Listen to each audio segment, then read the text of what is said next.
Hai guys, pernah nggak kalian ngerasa waktu itu kadang jalan terlalu lambat, tapi di saat lain rasanya semua berjalan terlalu cepat? Nah, ini cerita tentang Leo, seorang cowok biasa yang menemukan sesuatu yang nggak biasa di stasiun tua dekat rumahnya. Siap-siap ya, cerita ini bakal bikin kalian mikir ulang soal waktu. Leo itu anak muda biasa yang hidupnya lagi buntu. Lulus kuliah 2 tahun lalu, tapi belum dapat kerja tetap. Tiap hari dia bolak-balik kirim lamaran kerja sambil kerja part-time di warung kopi kecil. Hidupnya terasa monoton.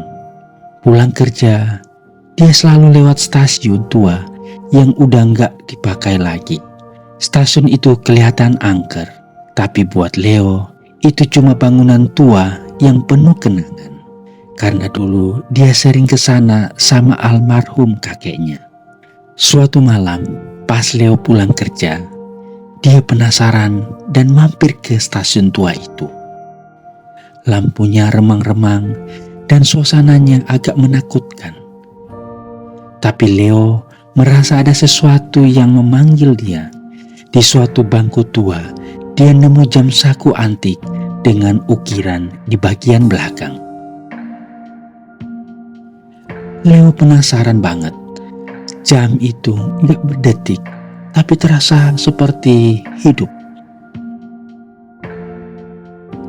Dia bawa pulang jam itu, tanpa tahu kalau itu akan mengubah hidupnya.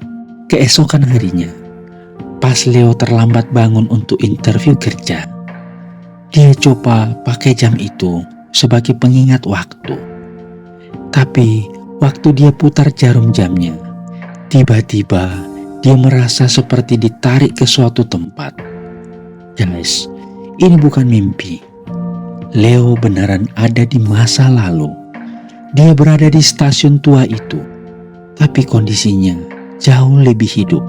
Ada orang-orang mondar-mandir, kereta uap, bahkan dia lihat dirinya yang masih kecil sedang lari-larian bareng kakeknya.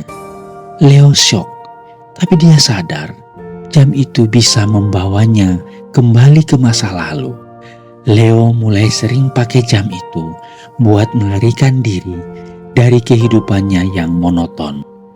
Dia ke masa lalu, melihat kenangan indah waktu kakeknya masih hidup, atau sekadar melihat dirinya yang dulu penuh semangat.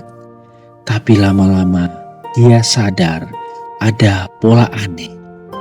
Setiap kali dia kembali ke masa lalu, ada sosok misterius yang selalu muncul. Seorang pria tua berpakaian rapi yang hanya berdiri diam sambil menatapnya. Sosok itu gak pernah bicara, tapi tatapannya terasa berat, seperti ingin menyampaikan sesuatu. Suatu hari, Leo iseng mencoba mengubah sesuatu di masa lalu. Dia membantu seorang anak kecil yang jatuh dari sepeda di depan stasiun. Tapi begitu dia kembali ke masa sekarang, semuanya kacau. Dia menyadari bahwa tindakan kecilnya membuat orang yang dia kenal hilang dari hidupnya.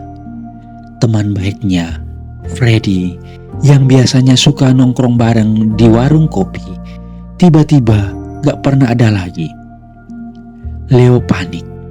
Dia sadar bahwa waktu bukan sesuatu yang bisa dimainkan sembarangan. Saat Leo mencoba memperbaiki kesalahan dengan kembali ke masa lalu, pria misterius itu akhirnya bicara. Waktu bukan sesuatu yang harus kau perbaiki, Leo. Itu adalah sesuatu yang harus kau pelajari, katanya dengan suara berat. Pria itu ternyata adalah versi tua dari dirinya sendiri. Dia memberitahu Leo bahwa jam itu bukan alat untuk mengubah waktu, tapi untuk memahami nilai dari setiap momen. Kau hanya bisa maju jika kau berhenti menyesali masa lalu, katanya sebelum menghilang. Leo akhirnya memutuskan untuk berhenti bermain-main dengan jam itu. Dia kembali ke masa sekarang dan mencoba menghadapi hidupnya dengan cara baru. Dia berhenti mengeluh tentang kegagalan dan mulai menghargai hal-hal kecil, seperti obrolan ringan di warung kopi atau dukungan kecil dari ibunya. Meski sulit, dia belajar untuk melangkah maju tanpa tergoda mengubah masa lalu. Leo menyimpan jam saku itu sebagai pengingat bahwa hidup selalu tentang sekarang. Dia akhirnya dapat pekerjaan yang dia impikan, tapi yang lebih penting, dia belajar bahwa kebahagiaan bukan soal mencari sesuatu, tapi tentang bagaimana kita menerima dan menghargai perjalanan kita. Waktu adalah guru terbaik. Dia nggak bisa diulang atau diperbaiki, tapi dia selalu mengajarkan kita untuk menjadi lebih baik. Kadang yang perlu kita lakukan bukan memperbaiki masa lalu, tapi menghargai apa yang kita punya sekarang.